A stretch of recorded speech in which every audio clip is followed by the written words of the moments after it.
So if you could just take a couple minutes and tell us a little bit about your candidacy, just a couple minutes, and then we'll have a couple questions for you as well. Yeah, sure. Thanks for joining us. Yeah, thank you. Thanks for having me. So my name is Myrna Melgar. I'm running for supervisor here in District 7. It is the second most conservative district in San Francisco. We have the highest rate of independent voters and the second highest of Republican voters. It is nevertheless a diverse district. I am the mother of 3 girls who have grown up in this house, in this district, gone to school. I am an urban planner by training. I have specific expertise in affordable housing development and community economic development. I was an HA supervisor, Eric Marr. I worked for Mayor Gavin Newsom in the Mayor's Office of Housing. And my whole career has been devoted to affordable housing, labor rights, workers' rights, tenants' rights, and community development. So I am running now because I worry about the income inequality in our city, and that my kids may not be able to make a life here the way that I did. So I am an immigrant to San Francisco. My family came here when I was a kid from El Salvador, fleeing the Civil War. And the city, gave us a chance to escape violence and set roots and thrive and have families of our own. I have 2 sisters. And I'm worried that for the next generation, that may not be possible. So I'm running to use the skills that I have towards making that stuff happen in my community, in D7 and towards the city as a whole. Okay, thanks. Thanks. Anyone have any questions? John Mark has a question. So in response to your first our first question on the questionnaire about district elections and instant runoff voting, I was a little confused about your responses. So I just wanted to clarify. I don't remember it, so you have to remind me. Well, just simple yes or no. Do you support changing district elections for supervisors back to citywide elections, or do you want to stick with district elections?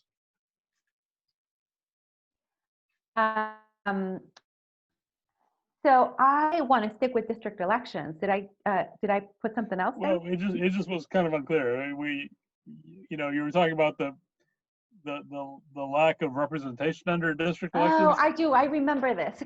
Sorry, I fill out so many questionnaires in the last few weeks. So yeah. So what I remember now what I put in that question. So when we implemented district elections, it was because of representation, because it was, the idea was that, we would have the concentration of voters, it would be a easier bar to reach. And so, that is why we did it, as I remember. And I worked for the Board of Supervisors under citywide elections for a Latino member of the Board of Supervisors, who happened to be the first Latino to do that. But since district elections were implemented, I'm a Latina. We have not been able to elect a single Latina to the Board of Supervisors. And so I do wonder, if we've got it right. I do believe in district elections, and I'm wondering, what we can do to make it more representative. We have a board right now of 11. Only 3 are women, and only 1 is a woman of color.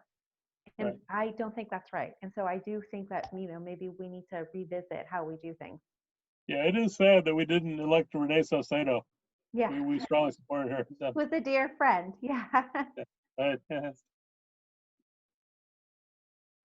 Barry? Yeah, so you mentioned that you've done a bunch of work regarding affordable housing. What is the best way, in your opinion, of how we should be moving forward to develop not only affordable housing, but low-income housing as well? It's, people who are low-income workers, they work for our small businesses all over, and how can they afford to live here? So can you tell us, based on your experience? So, I think in San Francisco, we are remarkably conservative. in what we invest in terms of affordable housing. We, we have public housing stock that was managed by a public housing authority that neglected that That's true. for out of racism, I think, and also disinvestment from the federal government. So a few years ago, we decided to take that back. I really like Supervisor Dean Preston's idea of, social housing. It is public housing. That's what we're talking about without, Right. the stigma of the word. But, I do think that we need that, and we need to invest in it and take care of it and have that be the housing for low-income people. And I think that we need to get more creative about what we do and how we do it and reach a greater spectrum of people. And, it's not just the sort of very lowest income people that are having a hard time in San Francisco. It's like, pretty much the entire spectrum. Right. And the out-migration of families in San Francisco actually has been, sort of like the working class who are no longer eligible for deep subsidies, but still can't, quite make it. And so I'm a big believer in co-op housing. It is a model that has worked. We have a couple thousand units in San Francisco, but we haven't built any since 1968. And so I do think that co-op housing is a powerful tool for that sort of middle, missing middle, and I would invest in that and be able to have different kinds of investment than just public. We could do a union pension trust, fund investment, like how we build, St. Francis Square over by St. Mary's Cathedral.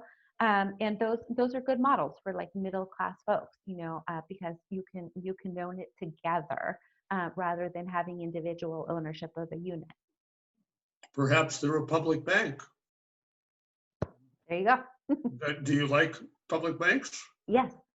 And that's precisely why, because, right now, when I say we're so conservative in San Francisco, we build the guidelines for the loans that we make to nonprofits based on what the private banks will lend. So we kind of attach our compliance requirements to Wells Fargo's and whatever. And so then, we put all of these strings attached and make it so difficult. If we control those compliance requirements, it would be much easier, and we could reach both deeper affordability and target it to different populations. Great, thank you. Sure. Okay, just a quick question for you. You seem to indicate on your on the questionnaire that you're in favor of stop and frisk. No. The stop and frisk policy in New York. You're in the middle on it. I just wanted to clarify that you're not.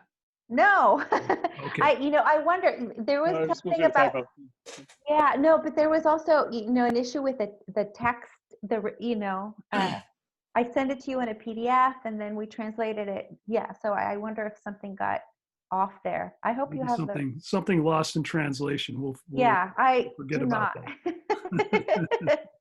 All right. Well, thanks very much for joining us. Wait a minute, Mike, I had some questions. Okay. Hi.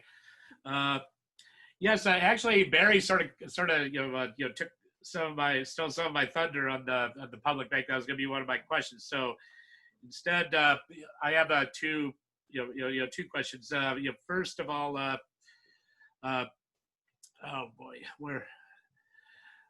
I see that you put a question mark by on the conversion of some golf courses into soccer fields, and the Greens, as has always been leader of not only maintaining the public domain of all our limited amount and shrinking amount of green spaces, but also in terms of preserving the natural the natural field of it, as opposed to consider all the astroturfing that was going on. So I was wondering what your opinion on that, and also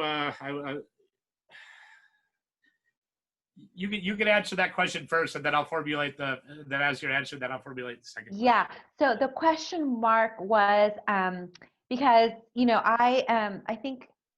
Personally, the golf courses are a total waste of space and resources, and I definitely support them being used for soccer.